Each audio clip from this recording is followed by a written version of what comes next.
Antes de irmos para o vídeo, não se esqueça de se inscrever no canal e ativar as notificações. Joel capítulo 1, vamos ler o que diz a palavra do Senhor. Verso 1, palavra do Senhor que foi dirigida a Joel, filho de Petuel. Então Joel começa a se pronunciar diante de Israel, dizendo: ouvi isto vós velhos, e escutai, todos os habitantes da terra. Aconteceu isso em vossos dias, ou nos dias de vossos pais? Narrai isto aos vossos filhos, e os vossos filhos o façam aos seus filhos, e os filhos desse a outra geração. O que deixou o gafanhoto cortador, comeu o gafanhoto migrador, que deixou o migrador, comeu o devorador, o que deixou o devorador, comeu o gafanhoto destruidor. Ébrios, despertai-vos e chorai, uivai todos os que bebeis vinho, por causa do moço, porque está ele tirado da vossa boca. Porque veio um povo contra a minha terra, poderoso e inumerável, os seus dentes são dentes de leão, e ele tem queixadas de uma leoa. Fez da minha vida assolação e destroçou a minha figueira, tirou-lhe a casca e lançou por terra. Os seus sarmentos se fizeram brancos. Lamenta como virgem, que pelo marido da sua mocidade está cingida de pano de saco. Cortada está da casa do Senhor a oferta de manjares e a libação. Os sacerdotes, ministros do Senhor, estão enlutados. O campo está assolado e a terra de luto, porque o cereal está destruído. E a vide se secou, os olivais se murcharam. Verso 11: envergonhai-vos, lavradores, uivai vinhateiros sobre o trigo e sobre a cevada, porque pereceu a messe do campo. Feche os olhos, vamos orar mais uma vez. Santo Deus, mais uma vez rogamos a Ti e a Sua graça, que nos visite, que nos console, que se apiede de nós, que não nos desampare a despeito dos nossos pecados, das nossas incoerências, da nossa insensatez. Por causa do Seu amor que cobre a multidão de pecados, sê propício a nós. Salva-nos, Senhor. Não te dá que pereçamos, Senhor. Ó Deus, alivia o nosso fardo, traz discernimento em tempos escuros, consola teu povo, que nossos pés estejam firmados na rocha, que é mais alta do que nós, que a nossa confiança, Senhor, como Josafá, esteja depositada em Ti, nossos olhos estejam voltados para Ti, Senhor, que o Senhor possa despejar da sua graça, gloriosa e abundante, sobre toda a extensão desse salão. Toma mentes e corações cativos à Tua palavra, de maneira que Teu reino avance, que Tu receba glória para Si, e que nos conforme a imagem do Seu Filho, em nome de Jesus. Amém.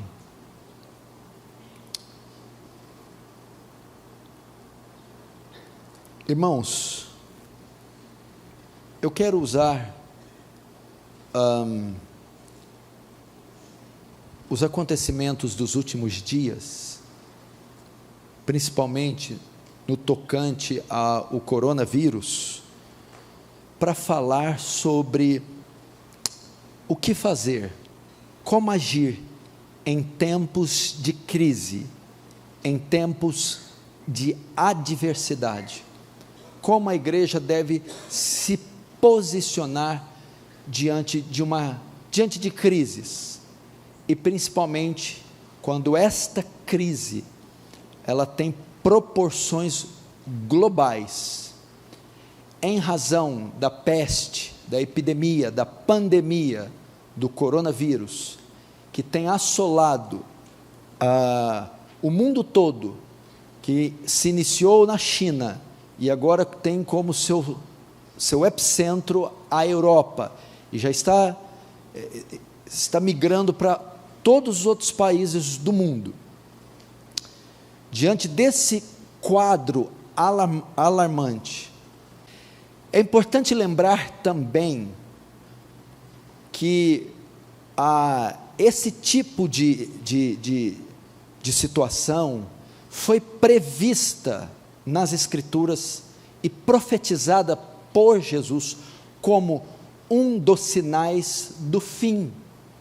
Dos tantos sinais que Jesus menciona que precederiam sua volta, um deles é que o mundo seria tomado por pestes, pestilências, ou seja, epidemias, doenças, iam tomar grande parte da população, assinalando o fim.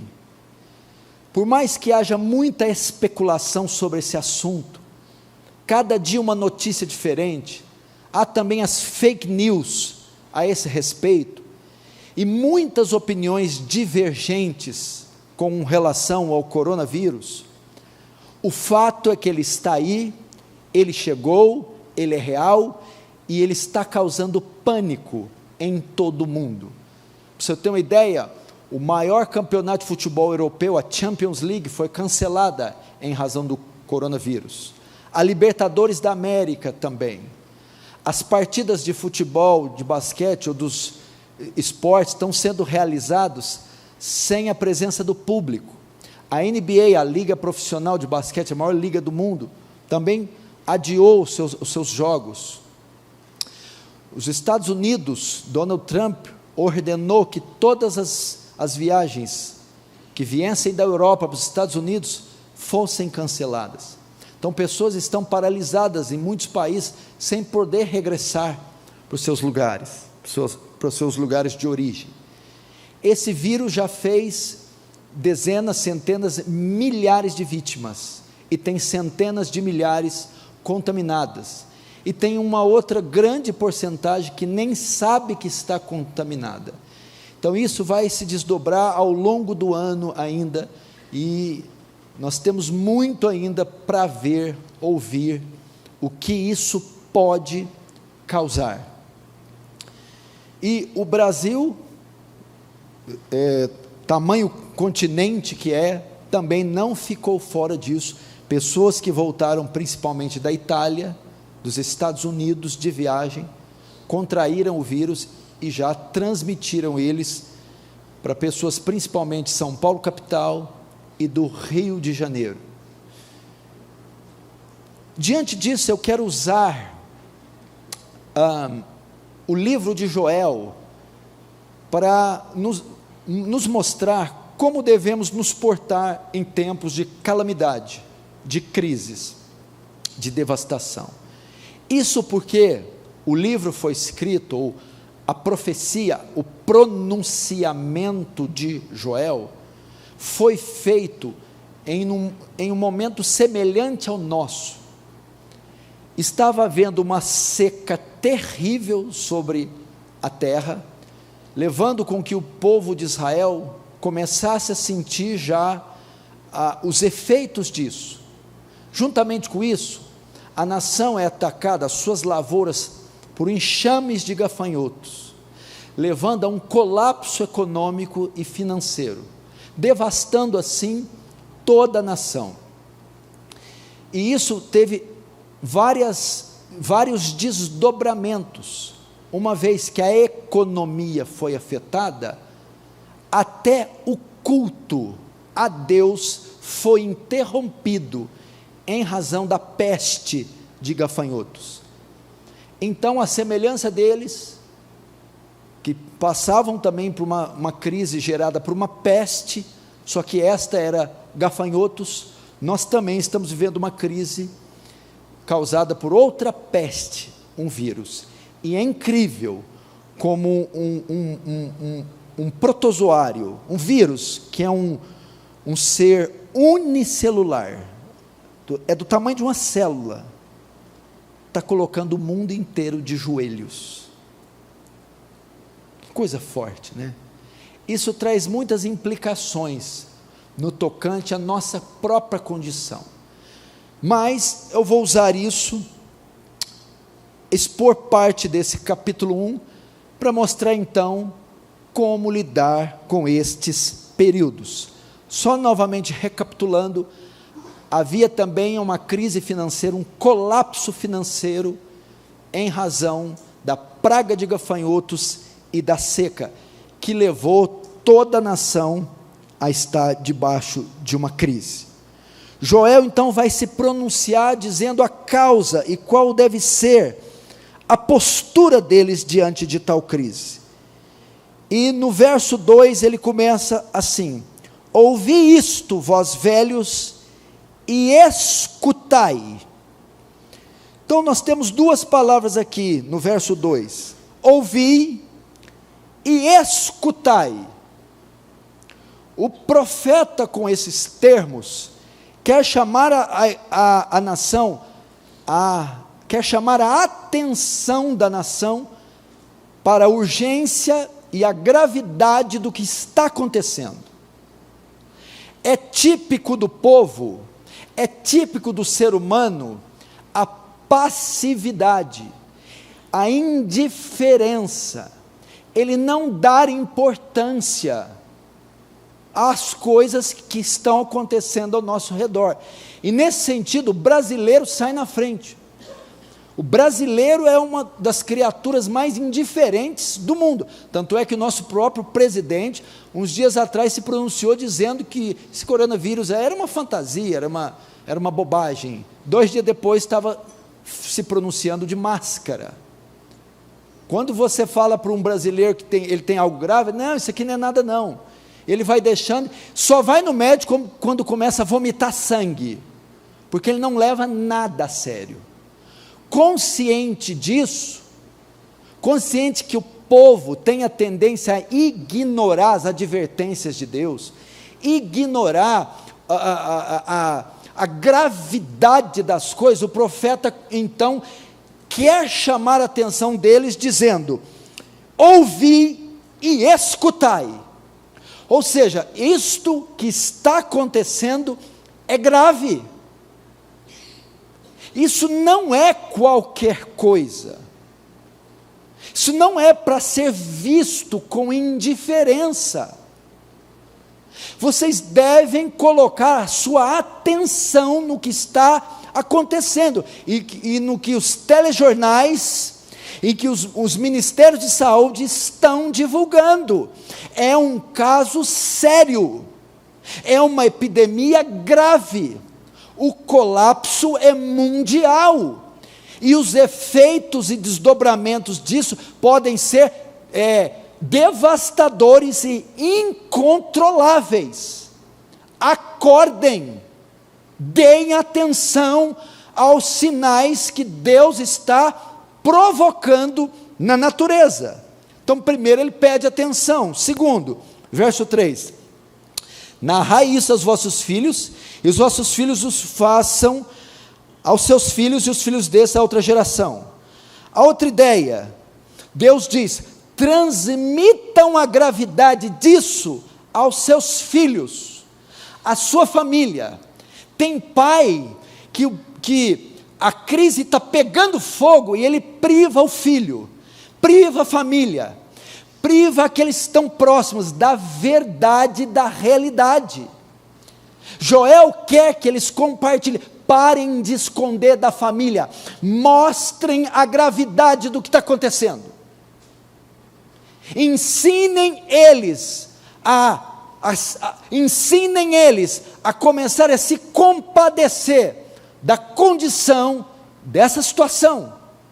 Então, comunique aos seus filhos, comunique às esposas, comunique às famílias, comunique às comunidades da gravidade do que está acontecendo.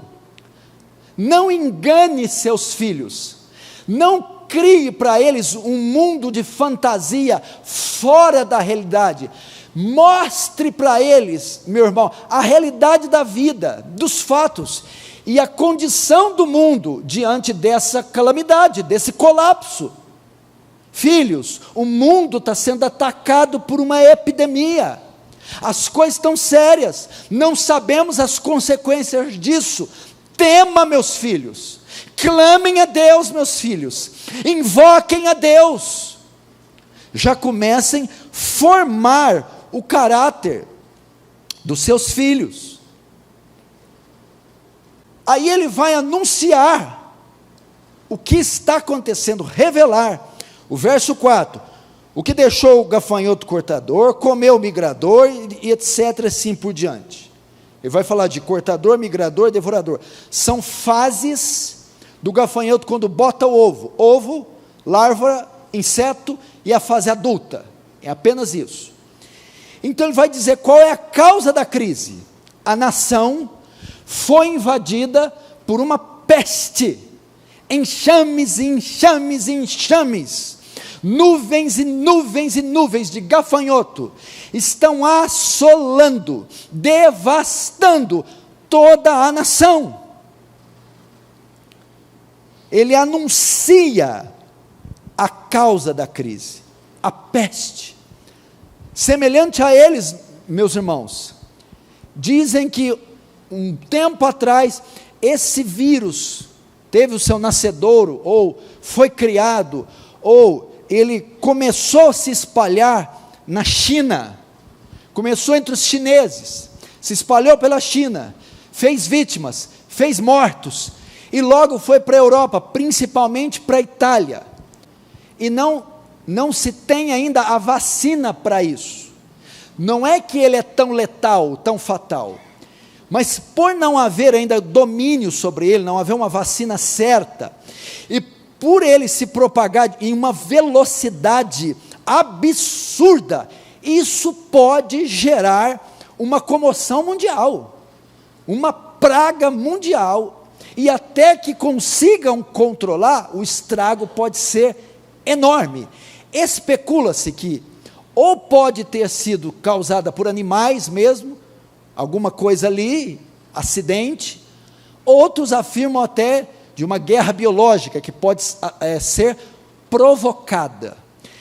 Eu não me preocupo na causa do vírus, o fato é que ele está aí, e o fato é que foi profetizado por Jesus, e quando Jesus profetiza que o fim seria marcado por pestes, ele não disse qual a causa delas, se iam vir dos macacos, das frutas, dos animais imundos, ou se ia ser um controle de poder mundial, ou um controle das potências mundiais, um plano das potências mundiais, espalhando isso entre os povos. Eu não sei.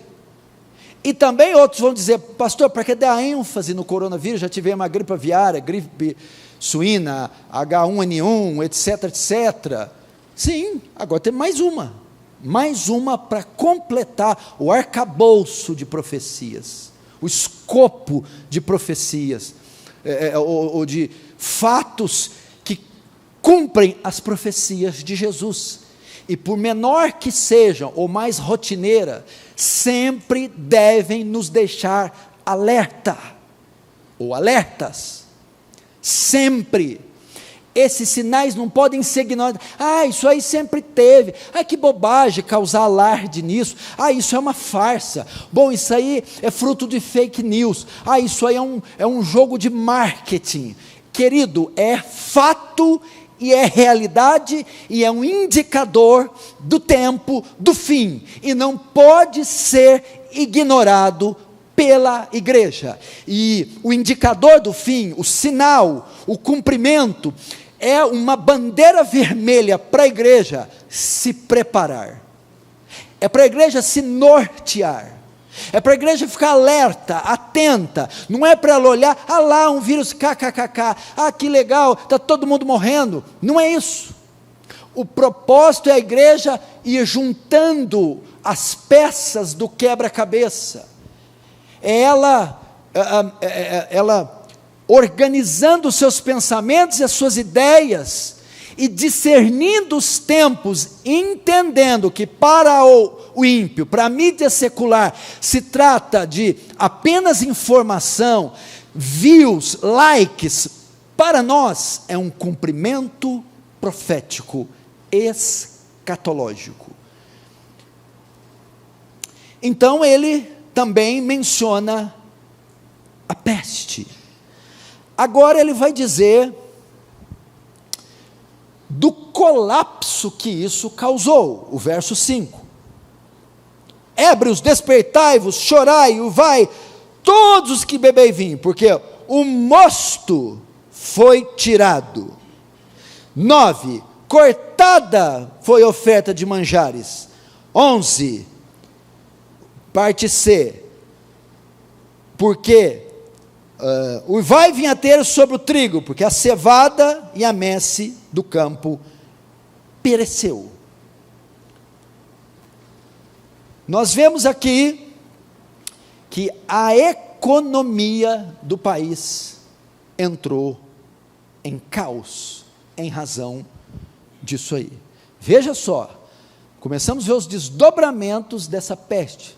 Vai afetar o bolso, inflação, racionamento de água, racionamento de comida, falta de medicamento, e assim por diante. A peste paralisou, mobilizou toda a nação. Da mesma maneira, esta peste, que ainda não se sabe ao certo, na sua totalidade, os fatos reais de tudo que está acontecendo, uma coisa é certa: o mundo está entrando em colapso financeiro. A indústria, meu irmão, do turismo, que movimenta bilhões de dólares, salvo engano, trilhões, está toda emperrada. Os aeroportos estão parados, voos cancelados, portos parados. Conversei com colegas pastores da França, da Inglaterra, Londres, e da Irlanda, Dublin.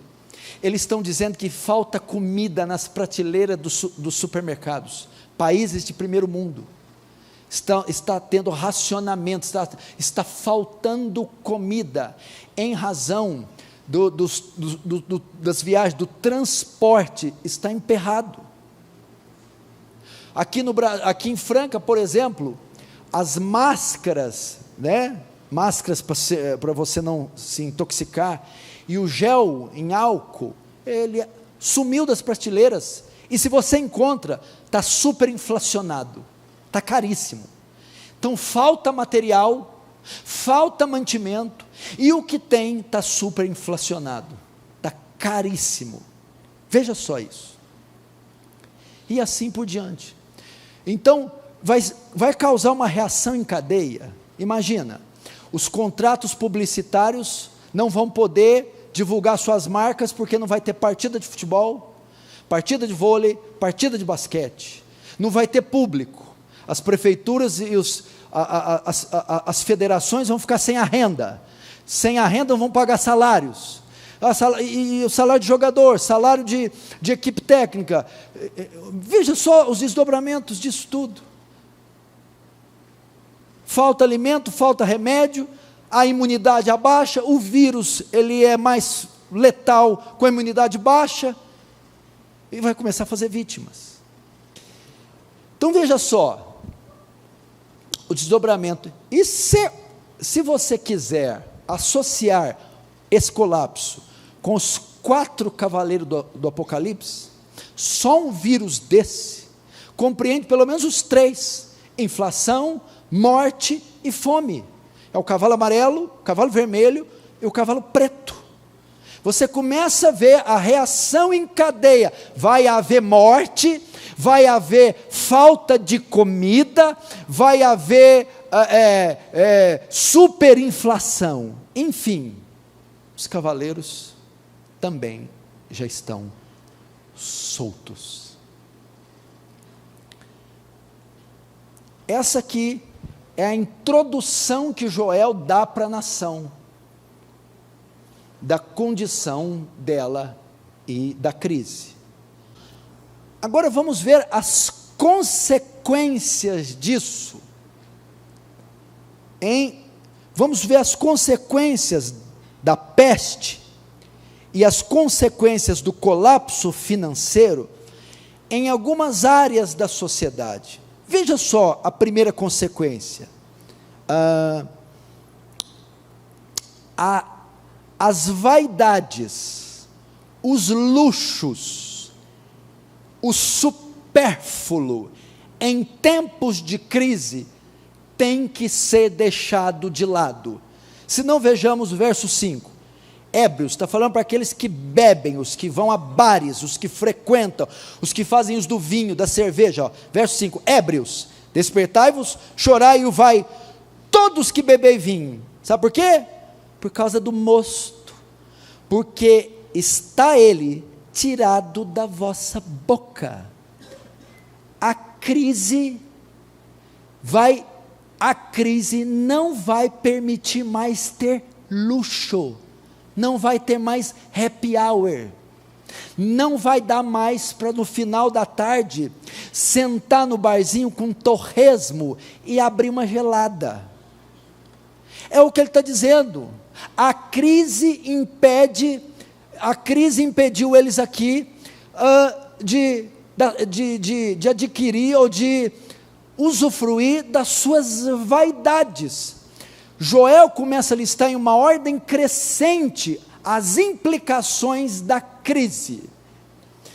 Então, esse tipo de bebida, aquela coisa, aquele momento de lazer, não ia ser mais possível, porque tanto os gafanhotos como a crise estavam impedindo a fabricação do vinho, e também o preço estava muito alto, então não estava mais acessível. O primeiro passo, a primeira consequência das crises, ou de uma crise como essa, o que ela nos ensina é que as vaidades, em tempos de crise, têm que ser deixadas de lado. Não há como, diante de um fato aterrorizante desse, nós continuarmos nutrindo os nossos caprichos. A situação é crítica, está havendo inflação, fome, morte, não dá mais para desfrutar do mundo, fazendo vista grossa, como se nada tivesse acontecendo. As vaidades têm que ser deixadas de lado. Irmã, agora não é hora de defender ou brigar pelo seu capricho. Jovem menino, a situação é de colapso, é de calamidade pública, é de caos. Não é hora de exigir seus direitos no tocante às vaidades, trivialidades. Veja só, queridos, acabou o mosto, não tem mais vinho. Chorem bêbados, chorem pingaiadas, não vai ter mais, acabou. E isso aqui também mostra algo para nós. Olha o mistério agora é manto, presta atenção que a revelação vai vir agora. Olha o manto. O texto, a insinuância, traz a lume algo. O quê? Em tempos de crise, são revelados nossos valores. Aonde está o seu coração? Aí está o seu tesouro. Valores. Aonde estamos apegados?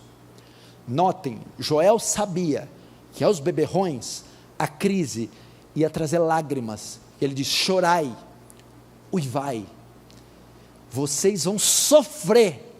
Mas por que nós vamos sofrer? Que o coração de vocês está posto nisso. As crises revelam onde está colocado nosso coração, mostram nossos valores, no que somos apegados. Aonde estamos? Onde estamos empregando o dinheiro, o tempo, o coração, as afeições, a nossa disposição em tempos de crise? Em Deus, na crise, no sentido de ajudá-la, ou estamos estamos condoídos por ser tirado de nós o capricho.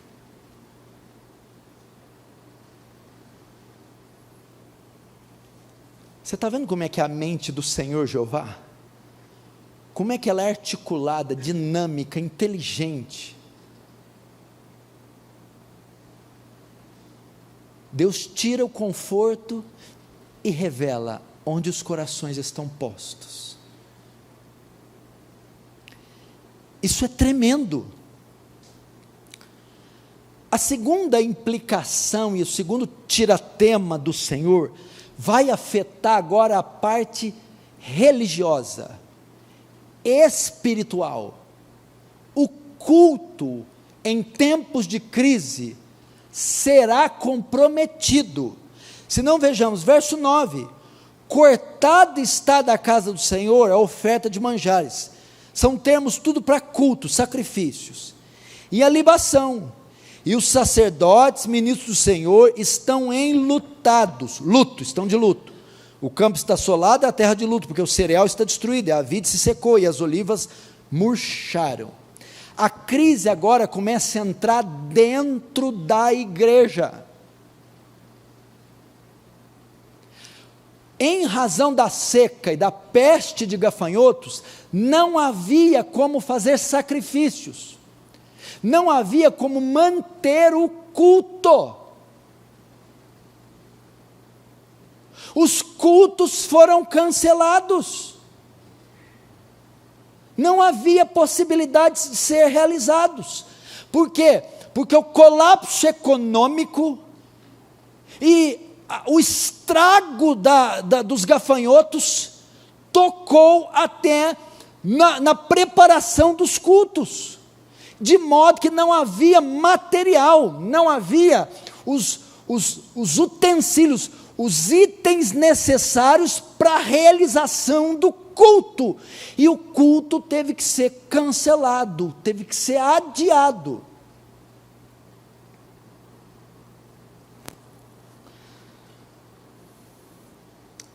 Forte, não? Só que isso aqui mostra algumas coisas também. Primeiro, em tempos de crise, nós teremos dificuldade de cultuar o Senhor. O coronavírus, os desdobramentos dessa epidemia, dessa peste, fizeram com que as autoridades suspendessem os cultos, de forma que muita gente, por um tempo indeterminado, ficará impossibilitada de comparecer em ajuntamentos religiosos. A questão do coronavírus afetou também nossos cultos, nossos ajuntamentos, de modo que a crise consegue abarcar, alcançar até em campo religioso. Que coisa forte, que coisa difícil.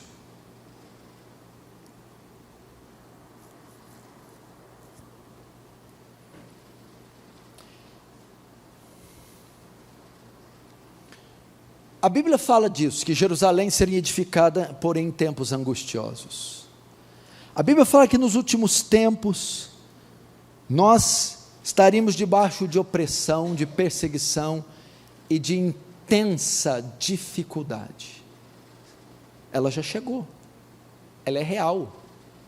Existem dezenas e centenas e milhares de igrejas no mundo inteiro, que no dia de hoje estão com as portas fechadas.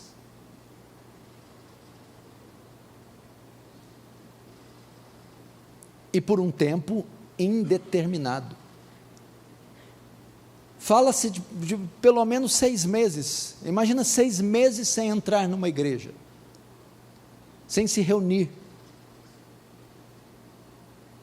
E provavelmente o Brasil entrará também nessa rotina, se esse vírus não for contido.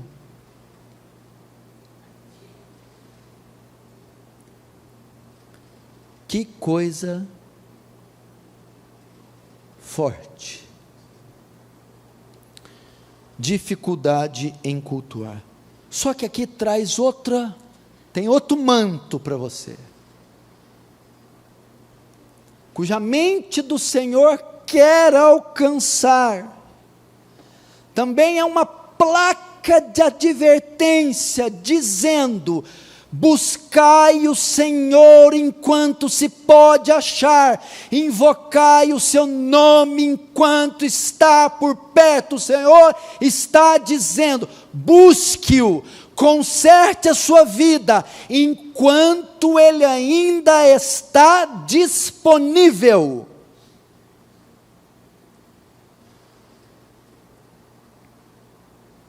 Enquanto Ele ainda está disponível.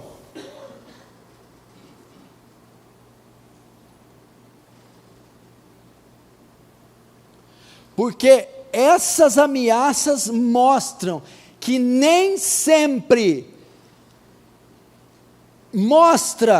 que haverão fases que a igreja não contará com a liberdade que ela conta hoje. Olha que alerta profundo e precioso.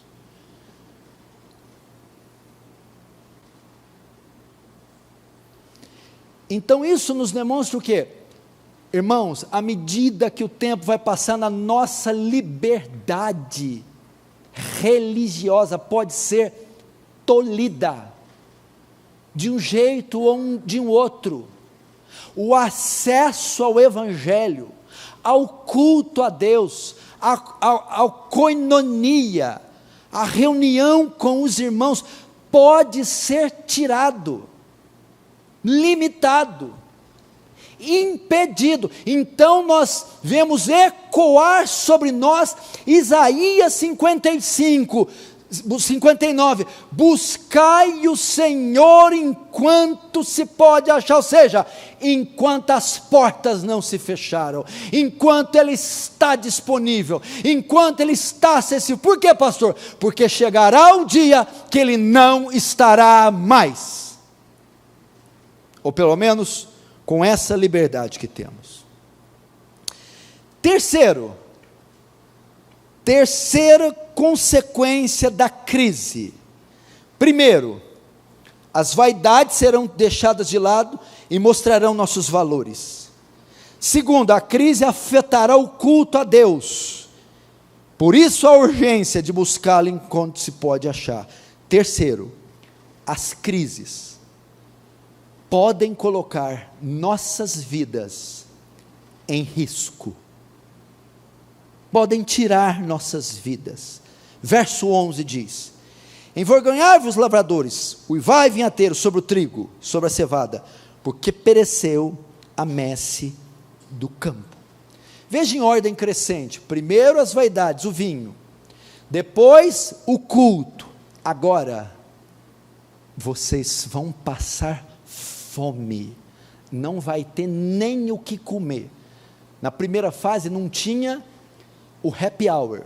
Na segunda fase, a crise foi tão grande, não dava para juntar mantimento nem para o culto. Na terceira, nem para o sustento pessoal. A peste de gafanhoto ia trazer morticínio à nação, inanição, morte. Se você estuda a história das pestes, das pragas, peste negra, o tifo, o sarampo, você vai ver que elas sempre levaram com elas dezenas, centenas, milhares e até milhões de vidas. Ou levam pela peste em si mesmo, ou pelas consequências da peste.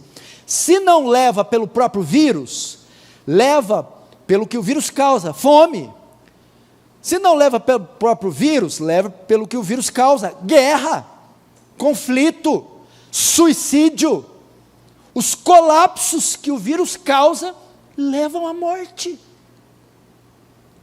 Da mesma maneira, o coronavírus não é só um artigo do nosso noticiário, dos telejornais.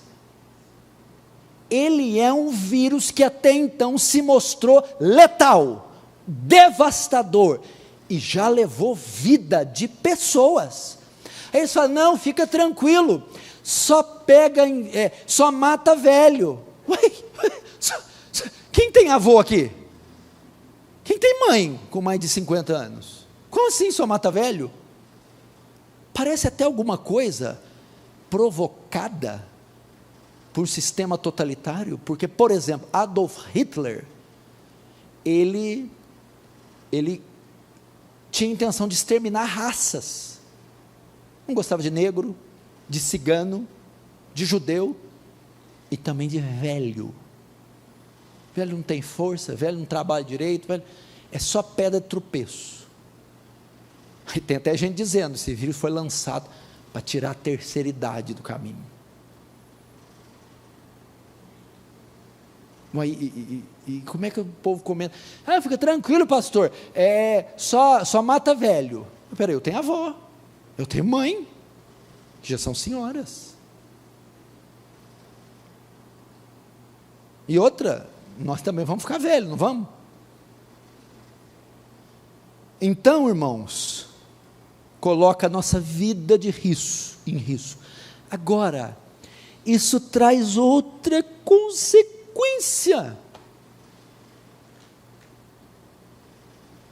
A epidemia está dizendo assim: veja a temporalidade da sua vida, veja a fragilidade, um micróbiozinho está botando vocês em pânico, mostrando a vocês não têm o controle de nada, são tão frágeis quanto o próprio micróbio, e a vida de vocês pode ser tirada de uma hora para outra. Fala da fragilidade, temporalidade da vida humana. A praga veio e matou, espirrou, matou, passou a mão num bebedouro de aeroporto, morreu, não tinha condição de evitar. Salmo 39 diz: faz-me ver a soma dos meus dias, qual é, para que eu saiba o quão frágil sou. O que é o homem? O que é a vida do homem? É como um vapor, que logo existe e depois esvanece, ou como a erva do campo, que o vento sopra e já não se achou mais o seu lugar, ou como o Salmo 90 diz, que nossos anos passam como um conto ligeiro, e nós voamos. Revela isso para nós, e tira um pouco nossos olhos daqui, e nos faz voltar os olhos para lá.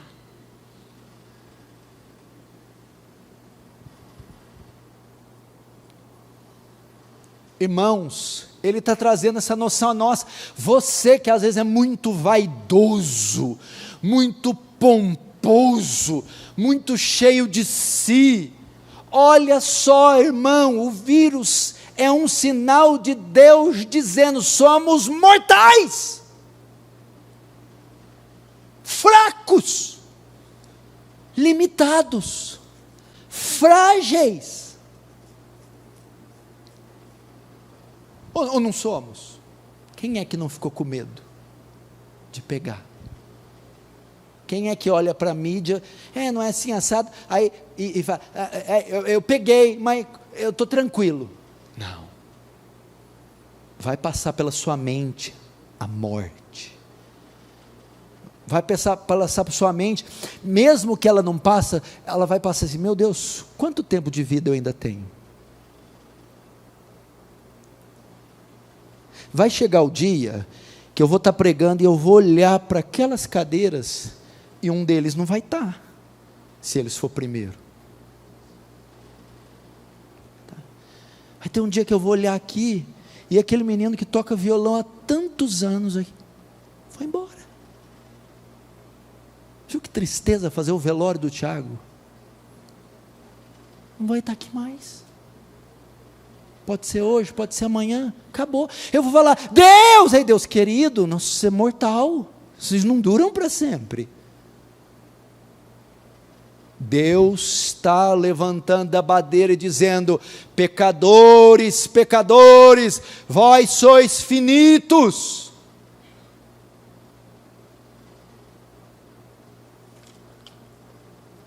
A crise é pedagógica. Jesus está dizendo o que aqui, Joel? Uma vez que a vida é curta, devemos fazer a obra daquele que nos chamou enquanto é dia, vida, porque vem a noite, morte, e ninguém pode trabalhar. O que Jesus está dizendo assim, o texto, a peste está mostrando a insignificância da vida, então viva intensamente cada momento seu, viva como se fosse o seu último dia, viva intensamente, meu irmão. Não deixe para amanhã, faça hoje, ame hoje, abrace hoje, peça perdão hoje, perdoe hoje, evangelize hoje, pregue hoje, pague sua dívida hoje, porque o amanhã pode não acontecer. Essa é a ideia do texto.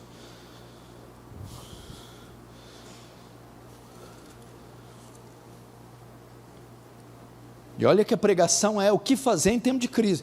Eu só falei da crise até agora. Então Joel pinta esse quadro drástico. É o mesmo quadro nosso. E no que diz respeito à igreja, faz hoje, irmão. Ontem tivemos uma vigília ali no vale. Foi sensacional. Pelo menos eu pude ter um pouco eu tive um senso da transcendência de Deus em um certo período, tive um senso do divino, do eterno, do celeste, e ainda orei, Senhor, não deixe esse sentimento que me tomou sair, porque é tão bom viver na terra com a mente no céu, na eternidade, como Jonathan Edwards diz, ó Deus, grave a eternidade nos meus olhos. E quando você vive com a eternidade gravada nos seus olhos, ou seja, com esse senso da transcendência de Deus, do eterno, do divino, do imaterial, do sobrenatural, você invariavelmente tem menos olhos para esse mundo. Invariavelmente se dedica, sabendo que pouco tempo nos resta. Agora, depois de fazer o pronunciamento, ter dado as sentenças, Joel vai dar a solução. O que devemos fazer? O que a nação pode fazer ante ao caos que ela se encontra? Qual a postura da igreja, do povo de Deus, diante disso? Semelhantemente para nós, o que fazer diante desse colapso econômico, dessa mortandade, da epidemia do coronavírus? Vamos ver então o que ele diz. Verso 13: Cingi-vos de pano de saco e lamentai, sacerdotes. Uivai, ministros do altar, vinde, ministros do meu Deus, passai a noite vestidos de pano de saco, porque da casa do vosso Deus foi cortada a oferta de manjares e a libação. Verso 14: Promulgai um santo jejum, convocai uma assembléia solene, congregai os anciãos e todos os moradores da terra para a casa do Senhor, vosso Deus, e clamai ao Senhor. Até aí. Primeiro, nós vamos lidar com o aspecto natural da crise. Porque o verso 12 diz: a vide se secou, a figueira murchou, a romeira também, a palmeira e a macieira, e todas as árvores do campo secaram, e já não há alegria entre os filhos dos homens. Então tem que haver aqui uma reforma, uma comoção nacional, no tocante a condição física do reino. Reformular, né? Tem que tratar agora o solo, tirar os estilhaços, fazer o replantio, enfim. Fazer também uma reunião com os magistrados, com os economistas, para saber como vão alavancar novamente a economia. Da mesma maneira, a peste deve ser também combatida primeiro em campo natural. Para isso, nossas autoridades e os especialistas no assunto nos trazem medidas muito simples, mas muito eficazes. E como pastor, formador de opinião, como uma pessoa, um homem em uma igreja que é vista por milhares e milhões de pessoas, cabe aqui também dar algumas orientações em campo social. Então aqui está algumas dicas que o Ministério da Saúde dá para evitarmos a propagação do coronavírus. Eu vou ler aqui 9 delas. Você que está ouvindo, fique atento, ou tome nota, e você que está aqui. Como combatemos isso como cidadãos? Qual é a nossa participação aqui, no que diz respeito à crise? Primeiramente, devemos evitar o pânico. A pandemia já era iminente, era apenas uma questão de tempo, esse anúncio. Mas nós podemos fazer essa história ser diferente aqui no Brasil. Então, primeiro pedido do Ministério da Saúde é: não entrem em pânico, não se apavorem, isso só piora.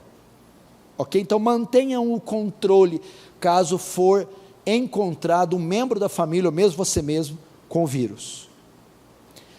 Segundo, sem fake news, não seja um propagador de notícias falsas. Estas contribuem para o pânico, para o motim. Se quer ser o primeiro a divulgar uma notícia, consulte a fonte primeiro.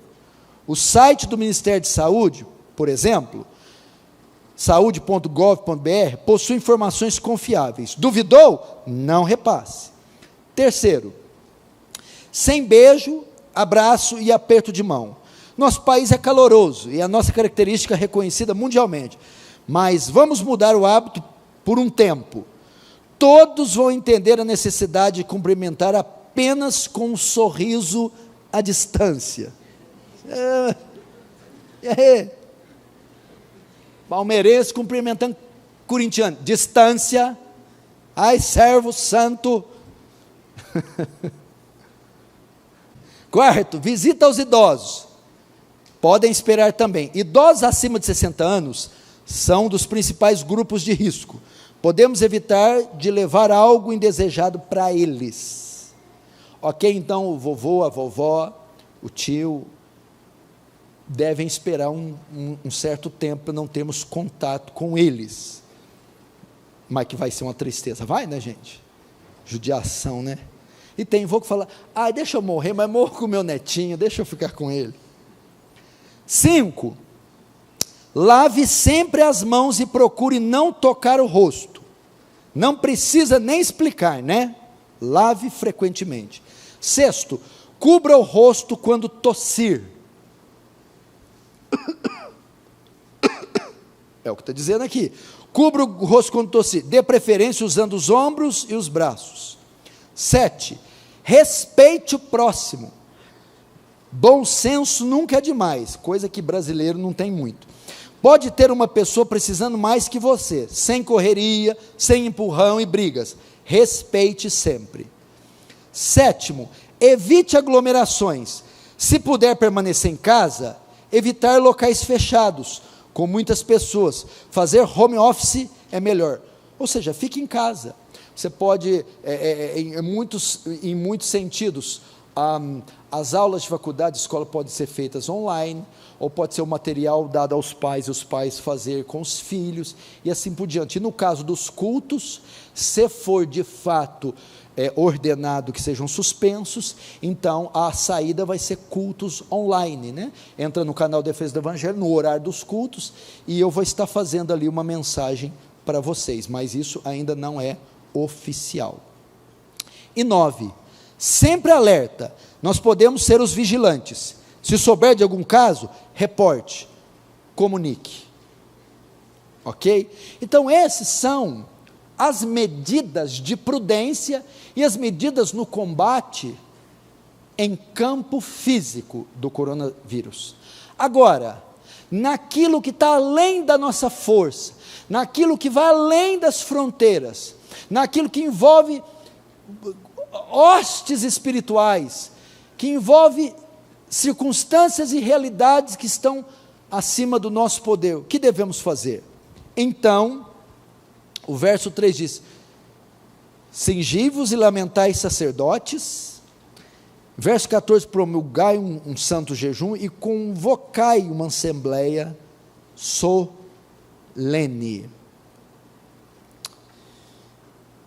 O que ele convoca a nação a fazer?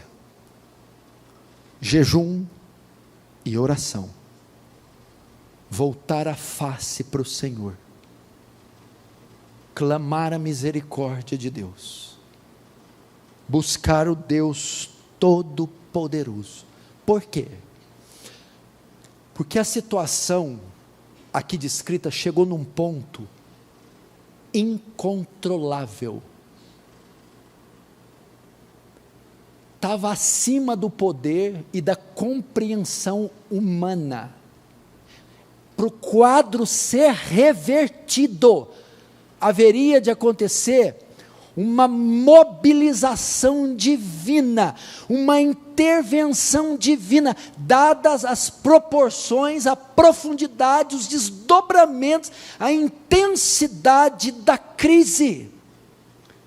Da mesma maneira, o nosso quadro mundial, nacional, o quadro que está se desenhando, foge do controle das autoridades, ou está caminhando para fugir. Em países como a Itália, está de quarentena, foge do poder, da ciência, da capacidade de dominar e estancar este surto, de modo que, mesmo que se resolva, vítimas serão feitas, crianças serão abandonadas, haverá crises, haverá sequelas em muitos casos, e famílias e povos.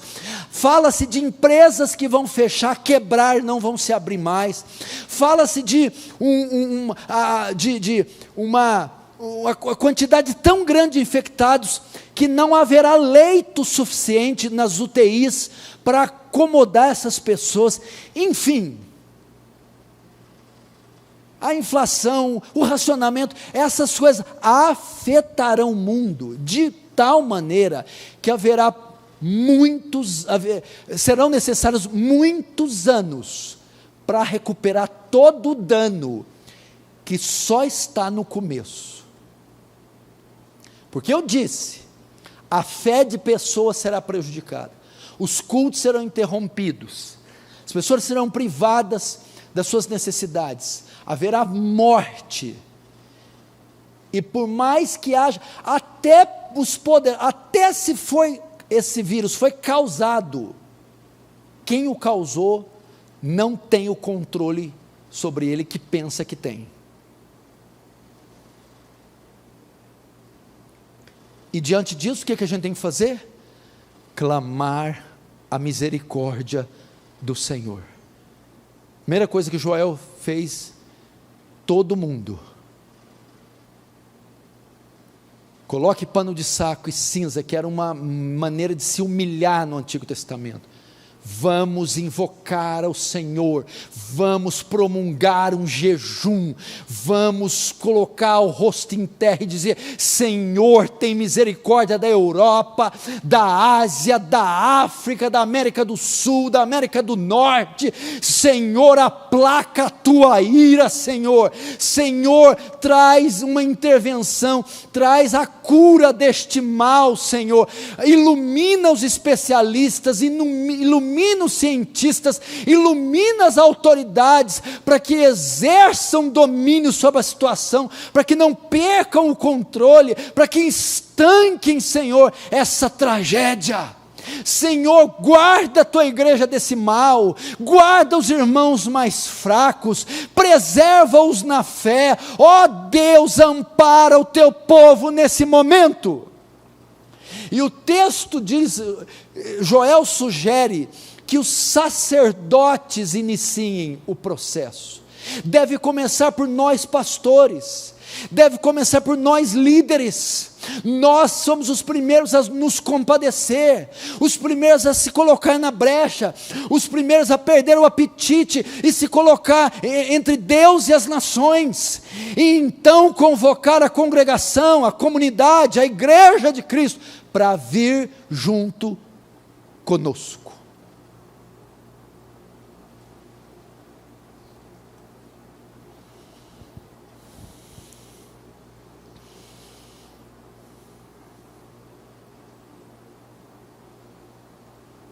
É assim que temos que nos portar em tempo de crise. Orar, jejuar, clamar a Deus. Como eu te disse, o brasileiro é só na última, né?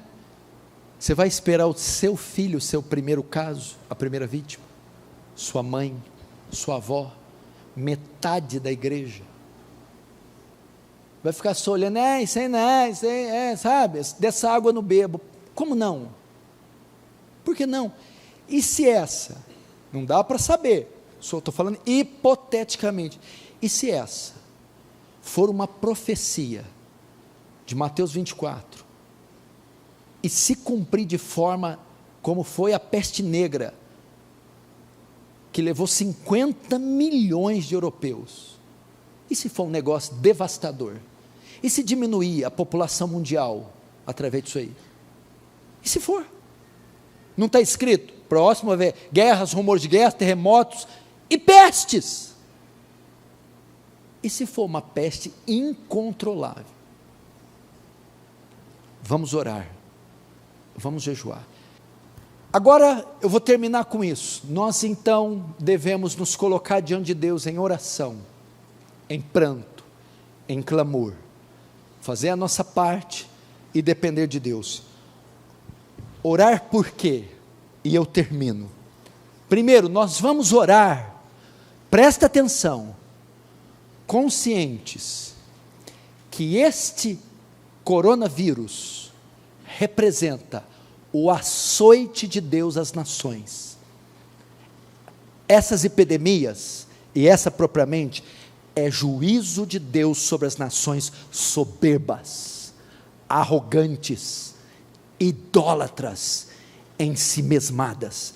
Deus está passando com sua vara e corrigindo as nações e as colocando de joelhos pela sua soberba, idolatria e pela sua afronta em voltar as costas para Deus. Esse é uma das causas da epidemia. A segunda causa é, primeiro, ele açoita os gentios. Segundo, ele açoita a igreja. Porque a epidemia não pega só ímpios, pega também crente. Não só justos, não só incrédulos, mas justos. A epidemia também é o açoite de Deus, não para juízo da igreja, mas para despertá-la do seu sono, do seu mundanismo, despertá-la do seu egoísmo, despertá-la, meu irmão, da sua apatia. Deus está trazendo isso para a igreja acordar, tirar os olhos dela do mundo. para avivar essa igreja morta, seca, árida, egocêntrica. Também a vara de Deus na igreja para despertá-la. Terceiro, essa epidemia também é para mostrar a fragilidade das nações e a soberania de Deus. Vocês não têm controle de nada. O poder da morte e da vida não está nas mãos de vocês. Um simples vírus, uma simples célula, está envergonhando e botando vocês de joelhos. É para mostrar a soberania de Deus, que o homem sem Deus está perdido. Quarto, essa epidemia está sendo trazida para ensinar a igreja a exercitar misericórdia. É impressionante ver pestes, pragas, mortes, miséria, e a igreja indiferente, insensível. Ninguém chora, ninguém geme, ninguém clama. Isso é para nos colocar de joelhos, é para nos compadecermos de famílias, de crianças, de idosos. Isso é para haver uma comoção entre o povo de Deus e ensinar, deixar a egoísmo, a indiferença e exercitar e exercer misericórdia. Quinto, isso tudo está acontecendo para nós pregarmos o Evangelho. É como se as nações, o ímpio fosse a terra, e a peste, o juízo, fosse a máquina de arar, de preparar corações. A sociedade está propícia para pregar o Evangelho e dizer: tirem a esperança de vocês desse mundo. Há uma esperança além da vida, além do dinheiro, da felicidade, do sexo, da droga. Há um santo Evangelho, um santo Redentor, um santo Salvador, e novos céus e nova terra, onde vocês podem habitar. Pregue o Evangelho. Pregue o Evangelho. E por fim,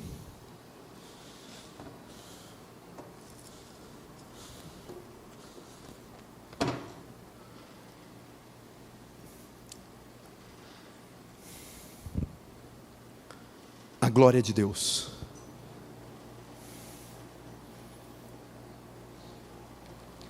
A glória de Deus. Isso tudo é para mostrar para as nações: há um Deus nos céus que comanda tudo isso, a quem todos devem dar louvor, honra, glória e domínio. Oh, meus irmãos, você pensa que a peste, o terremoto, as enchentes são só juízos? É juízo misturado com misericórdia. As enchentes acabaram com o mundo inteiro, os terremotos com o mundo inteiro, essa própria praga, não.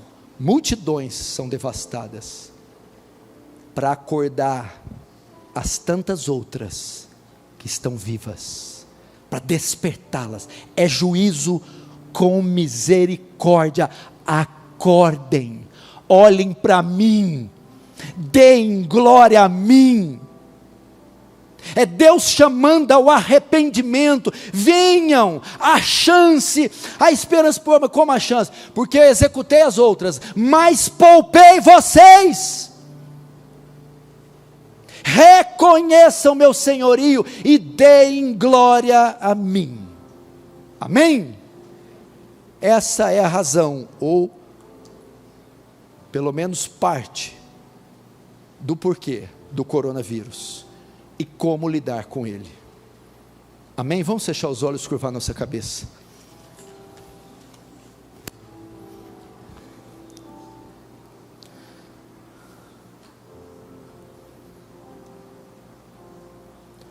Senhor Deus, que dias, que situações, uau! Apesar de pregarmos, lermos, ouvirmos, jamais sonhamos que vivenciaríamos tais coisas. Meu Deus do céu, traz a nós esse senso de urgência, da gravidade dos fatos, ó Pai Santo, esmaga nossa indiferença, nossa frieza, nosso descaso. Ó soberano, desperta o teu povo. Esta instituição não está aqui à toa, ela é coluna e baluarte da verdade. Através dela, sua multiforme sabedoria é conhecida de principados e potestades. É a agência a qual o Senhor se manifesta e se faz presente e se comunica com a terra. Ó Deus, faz valer o texto que diz: muito vale a súplica de um justo, por sua eficácia.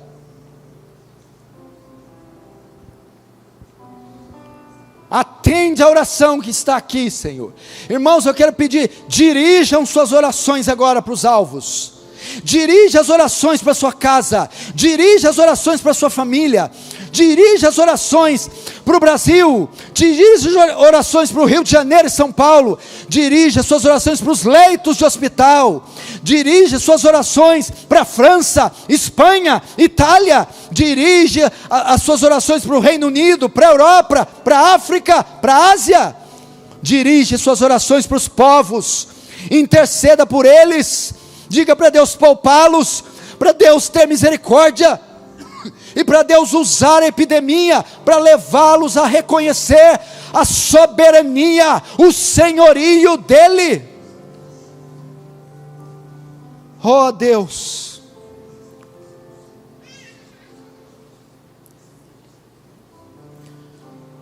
oh Deus, desperta-nos, dirige sua oração para a igreja. Ó Senhor, quanto ela podia estar fazendo, quanto poder ela detém, quanta ciência ela carrega consigo. Ó Deus, o quanto ela pode proclamar teus feitos, o quanto ela pode se colocar de joelhos, o quanto ela pode intervir através da sua oração. Então desperta a igreja de Cristo, desperta a igreja do Senhor, meu Pai. Ó, que um avivamento se insurja através desse caos. Ó Deus, que o avivamento ecloda através dessa peste. Ó Deus, lembre-se de nós, não se esqueça de nós, Senhor. Ó Deus, aqui estamos, em Ti confiamos, em Ti esperamos. Ó Deus, tem misericórdia do Teu povo, tem misericórdia, Deus, tem misericórdia, tem misericórdia.